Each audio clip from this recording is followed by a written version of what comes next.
Hello everybody, it's Cooky here, and we're going to be doing a Dark Souls 3 walkthrough. I'm aiming this walkthrough for people that want to follow me during this walkthrough by watching this video while they're playing, because that's usually what I do when I do a walkthrough, and it's really hard to find people that are actually doing that, so hopefully some people will relate to that. Also, this is going to be not a 100% walkthrough getting every item in the game, but the best way to beat the game and have fun with it.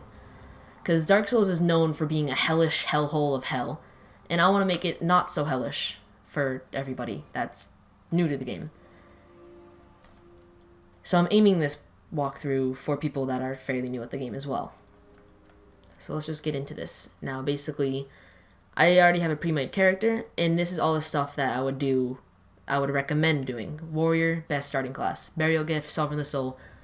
Extra souls in the beginning for extra levels. Up for the appearance, that's all you. So let's get into this. Also, like I said, this is going to be for people that want to follow me while playing, so that I'm not going to be cutting out the loading screens. And I'm also not going to be watching all the cutscenes. Now that's pretty much all I have to say. As well as, I'm going to be meaning this first episode for tutorials for people that are fairly new to the game. But I'm also not going to be doing that for every episode. This is going to be probably the only episode where I'm going to be doing tutorials. So this is the Cemetery of Ash, where this whole series is going to start off. Really, these enemies are just kind of a pushover, and they're just kind of here as target practice, except moving target practice that can damage you if you're not very good at the game. Now, any weapon, anything you do with the warrior is going to one-shot them. And if you press triangle, you can two-hand the weapon to do even more damage. This guy, just kill him real quick. There we go. Ash and Estus Flask, I'm not going to be using those at all. Pointless. I'm not going to be using any magic at all in this entire game. Or this entire playthrough, at least. These two guys over here. There we go. Now over here, there is a giant crystal lizard thing. I don't really know its actual name. So if you're fairly new to the game and you're having trouble with this guy, you do not have to kill him. I am killing him for the extra souls, which is quite some, and just to show you, because he's really good to kill.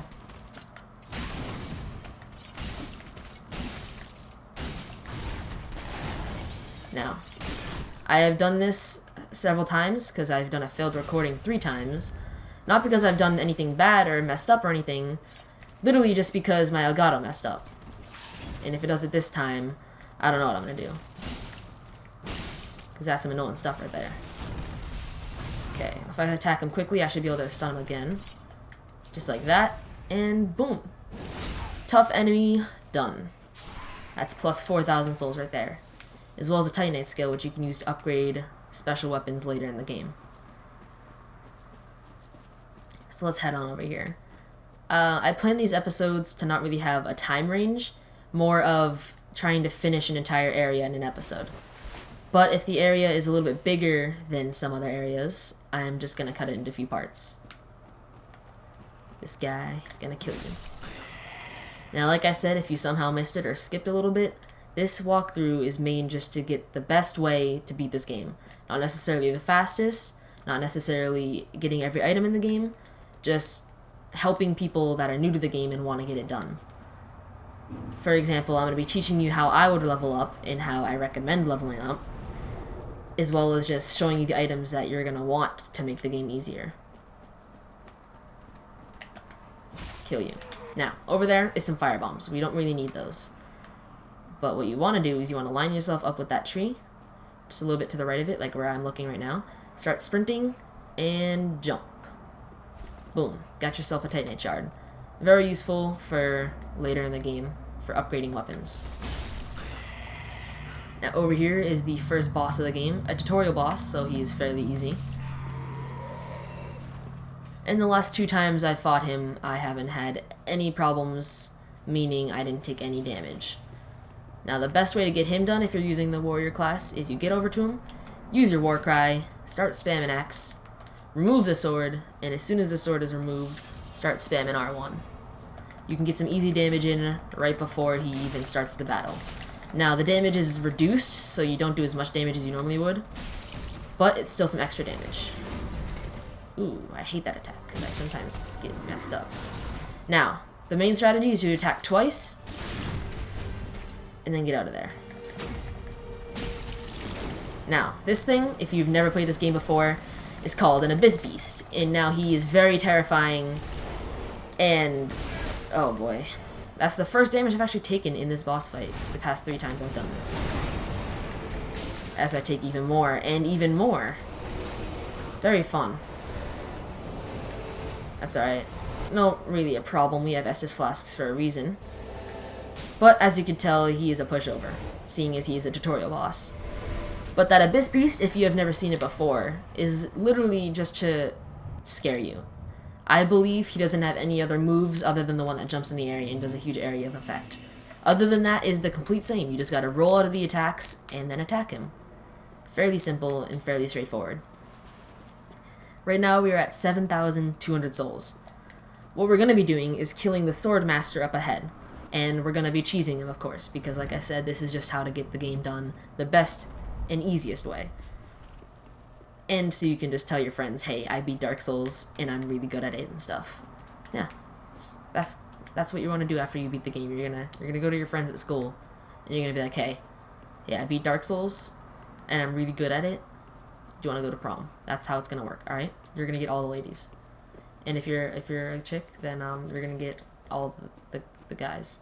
I don't know where I'm going with this. Anyways, over here, Swordmaster. He's a fairly tough enemy early in the game, especially if you're a melee. If you want to get him done quick, just come over here, fall in the corner, start attacking the wall. Bam, bam, bam. Wham, jam, jam. Free 2,000 souls, including his Ushi Katana, which is a katana, but we're not going to be using it because we're doing a strength build, which is the easiest way to get this game done. That is the first Ember, and if you don't know how Embers work, they are basically humanities from previous Dark Souls games. And if you don't know how that works, because this is your first Souls game, they restore your humanity, and in this game they restore your Ember. And basically what that does is gives you more health.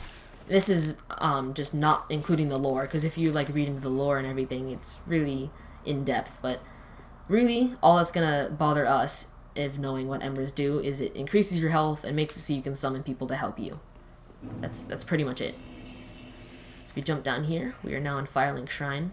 There's just a few things I want to do in here, including the tree skip, and if you do not know what that is, it's fairly easy. You just have to put some time into it and do some jumps. And you can easily get past this just by using 20,000 souls, but why use 20,000 souls when you can just do it for free and take a little bit of time out of your day? So, it usually isn't that bad for me. Last time I tried doing this, it took me upwards of 10 to 15 tries, but the first time I did it, it took me 2. So let's see how long it's going to take me for this. You just want to line yourself up with the tree, get to the top, take a right, and jump. That's literally it. Get to the top of the tree, take a right, and jump. Second try once again. Fairly simple, it'll just take some time, and if you want to pause the video to do it and wait for me, go for it. This is your time to pause. Now, head over here. Up and in here, you will meet Pickle Pea and Pumparum. Yeah, there you go. You get yourself an Estus Shard. We'll be meeting them later in the game as well for some cool iconic armor. And here's an illusory wall. You just have to hit it with your weapon and jump down here. And you got yourself a nice fancy ring. Now, I didn't even pick it up. This ring, the coveted Silver Serpent Ring, increases the amount of souls you get by killing enemies. That is really effective. It may just be a small amount. It's just upwards of like 3 or 4% more souls. But it's very effective because when you're killing a lot of enemies, getting all their souls, you're going to want to get as much as possible to level up as much as possible. And that's what this whole series is about. It's just trying to get the easiest way done. Now, using all the soul items we have got in this first area, including the Sovereignless, which is the one I just used, you should have around 12,000 souls every single time if you've done everything I did. Sometimes you'll have a little bit more, sometimes you'll have a little bit less. You want to go up to the Firekeeper, level on up, and this is how I want you to level up with your 12,000 souls. If you didn't kill the Crystal Lizard, you will only have 8,000, and I'll teach you how to level up only if you have 8,000. Just put all of the points into Vigor until you get to 20. But the way you do want to level up if you followed me is you want to get your Vigor to 20, Vitality to 12, Strength to 18, and Dex to 10. That is all we want to level up right now, and that's all we can level up right now. Dexterity, we only need it at 10 for the final weapon that we plan on getting at the end of the game.